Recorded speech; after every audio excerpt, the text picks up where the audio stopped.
Assalamualaikum warahmatullahi wabarakatuh. Nabi Muhammad SAW adalah Nabi dan Rasul terakhir yang ditugaskan Allah untuk menyampaikan risalah langit kepada umat manusia.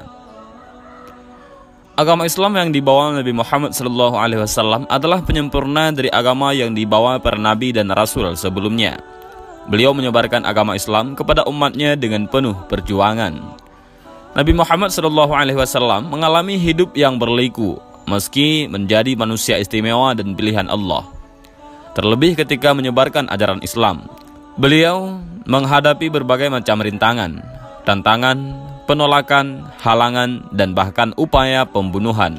Meski demikian, beliau menghadapi itu semua dengan penuh kasih sayang, karena Nabi Muhammad SAW diutus Allah ke dunia ini tidak lain dan tidak bukan adalah sebagai rahmat bagi semesta alam tanpa terkecuali satu makhluk pun. Dalam salah satu ayat Al-Quran, Allah juga menegaskan bahwa dalam diri Nabi Muhammad SAW terdapat suri teladan yang baik, uswah hasanah. Karena itu, setiap muslim harus mengetahui kisah hidup Nabi Muhammad SAW agar bisa meneladaninya dengan baik dan benar. Yang pertama, kita akan mengisahkan tentang kelahiran Nabi Muhammad SAW. Ada banyak pendapat dan riwayat terkait dengan hari kelahiran Nabi Muhammad SAW. Namun, menurut riwayat yang paling masyhur, Nabi Muhammad SAW lahir pada tahun gajah, yaitu tahun di mana Raja Abrahah dari Yaman dan pasukan bergajahnya menyerang Ka'bah. Persisnya tanggal 12 Rabiul Awal ataupun bertepatan dengan 29 Agustus 548 Masehi di Mekah. Pendapat ini didasarkan pada sebuah riwayat Imam Ibnu Ishaq dari Sayyidina Ibnu Abbas. Rasulullah dilahirkan di hari Senin tanggal 12 di malam yang tenang pada bulan Rabiul Awal tahun gajah. Diriwayatkan bahwa banyak kejadian ajaib dan luar biasa yang terjadi, baik pada saat-saat sebelum dan saat-saat setelah Nabi Muhammad SAW lahir. Pada malam menjelang kelahiran Nabi, pintu-pintu surga dibuka lebar, pintu-pintu neraka ditutup rapat-rapat, ribuan malaikat turun ke bumi, bulan terbelah, bintang-bintang bersinar terang, dan burung-burung yang penuh cahaya memenuhi rumah Sayyidah Aminah, ibunda Nabi Muhammad SAW. Sementara sesaat setelah Nabi Muhammad SAW lahir, jin tidak bisa lagi mengintip berita langit. Arash bergetar hebat. Seluruh langit dipenuhi cahaya sehingga menjadi terang. Istana Kisra berguncang begitu dahsyat sehingga menyebabkan 14 balkonnya roboh. Api abadi yang disembah umat Majusi padam. Gereja di sekitar Buhairah roboh, dan bahkan Ka'bah juga ikut bergetar selama 3 hari karena bahagia menyambut kehadiran Nabi Muhammad SAW. Nama Nabi Muhammad SAW bukanlah pemberian manusia. Beliau adalah nama yang disampaikan Allah kepada ibundanya Sayyidah Aminah dan kakeknya Abdul Muttalib melalui malaikat dan isyarat mimpi. Dalam satu riwayat seperti tercantum dalam As-Sirah An-Nabawiyah karya Ibnu Hisham, Sayyidah Aminah didatangi malaikat ketika sedang mengandung. Kepada Sayyidah Aminah, malaikat tersebut menginformasikan bahwa anaknya yang berada dalam kandungan itu adalah pemimpin umat dan meminta agar menamainya Muhammad. Begitu juga dengan sang kakek, Abdul Muttalib. Beliau mendapatkan inspirasi nama Muhammad dari mimpinya. Jadi, pada saat cucunya lahir, Abdul Muttalib membawanya ke dalam Ka'bah dan bertawaf. Setelah itu, beliau keluar dan melewati kerumunan massa. Mereka kemudian bertanya kepada Abdul Muttalib perihal nama cucunya itu. Maka dijawablah kalau nama cucunya adalah Muhammad. Orang-orang kembali bertanya mengapa dinamakan Muhammad. Sebuah nama yang terdengar asing di telinga masyarakat Arab pada saat itu, karena tidak seorang pun dari nenek moyang dan bangsa Arab yang sebelumnya menggunakan nama itu. Sesungguhnya, aku sangat ingin semua penduduk bumi memujinya, jawab Abdul Muttalib. Secara bahasa, Muhammad berarti yang dipuji ataupun yang terpuji. Nabi Muhammad SAW adalah yatim piatu sejak kecil. Beliau ditinggal wafat ayahnya Sayyidina Abdullah ketika masih di dalam kandungan. Sang ayahanda jatuh sakit dan kemudian wafat dalam perjalanan balik ke Mekah setelah sebulan berdagang di Syam. Beliau kemudian dimakamkan di Madinah.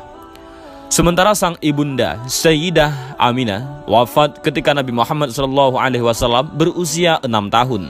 Nabi Muhammad SAW hidup bersama sang ibunda selama 3 tahun, atau hingga beliau berusia 6 tahun. Saat usia 1 hingga 2 tahun, beliau hidup bersama dengan sang ibu susuannya, Sayyidah Halimah As-Sa'diyah, di kampung Bani Sa'ad.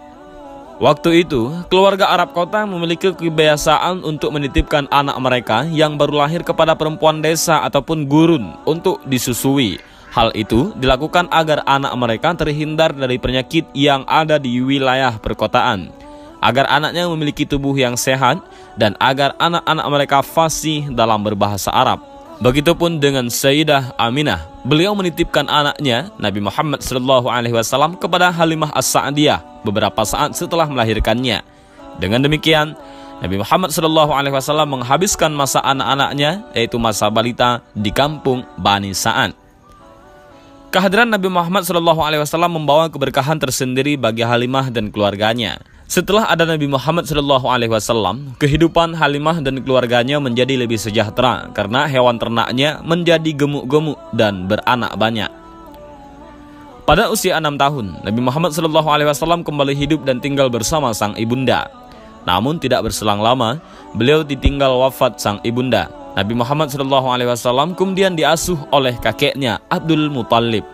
Tidak lama kemudian, kakeknya wafat dan Nabi diasuh oleh pamannya Abu Talib. Pada saat itu, usia beliau 8 tahun. Nabi Muhammad SAW mulai bekerja mengembala kambing milik orang kaya Mekah. Setidaknya, ada 3 alasan mengapa Nabi Muhammad kecil akhirnya memutuskan untuk bekerja mengembala kambing. Yang pertama, membantu meringankan beban ekonomi Abu Talib. Yang kedua, mengembala kambing tidak butuh modal. Yang ketiga, Nabi Muhammad SAW senang berada di padang yang luas karena di sana beliau bebas merenungkan segala sesuatu secara mendalam tanpa ada yang mengganggunya. Beliau menjadi pengembala kambing kurang lebih selama 4 tahun. Pada saat usia 12 tahun, beliau diajak Abu Talib untuk ikut dalam kafilah dagang ke Syam. Sejak saat itu, beliau semakin menekuni dunia perdagangan. Hingga suatu ketika, seorang saudagar kaya Mekah, yaitu Sayyidah Khadijah, membuka lowongan kerja bagi siapa saja untuk menjajakan barang dagangannya. Abu Talib mendengar hal itu dan kemudian menawarkannya kepada Nabi Muhammad. Beliau menerima tawaran tersebut. Tugas pertama Nabi Muhammad SAW adalah berniaga ke negeri Syam.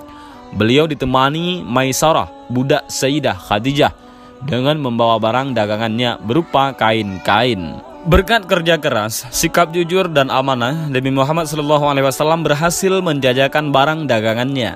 Semuanya laku terjual dan untung banyak. Setelah mendengarkan cerita dari Maisarah, Sayyidah Khadijah terkesima dengan sikap dan perangai Nabi Muhammad SAW dalam mendagangkan barangnya. Dalam beberapa buku disebutkan bahwa Nabi Muhammad SAW sudah menjadi pemimpin kafilah dagang ke luar negeri pada saat usianya baru 17 tahun. Beliau berdagang hingga ke 17 negeri lebih, diantaranya Syam, Yordania, Bahrain, Busra, Irak, Yaman, dan lainnya. Dalam Sirah An-Nabawiyah, Al-Mubarakfuri menjelaskan bahwa Nabi Muhammad SAW menggandeng As-Sa'ib bin Abu Sa'ib sebagai partner saat awal-awal memulai bisnis. Bagi Nabi Muhammad SAW, Abu Sa'ib adalah rekan terbaiknya dalam bisnis, tidak pernah berselisih dan tidak pernah curang. Dan inilah sedikit kisah dan biografi Rasulullah SAW dari kelahiran sampai masa remajanya. Mudah-mudahan kisah ini bermanfaat. Dan jangan lupa untuk membagikan kisah ini kepada kawan-kawan yang lain agar semuanya bisa mendapatkan manfaat. Allahu a'lam bishawab. Assalamualaikum warahmatullahi wabarakatuh.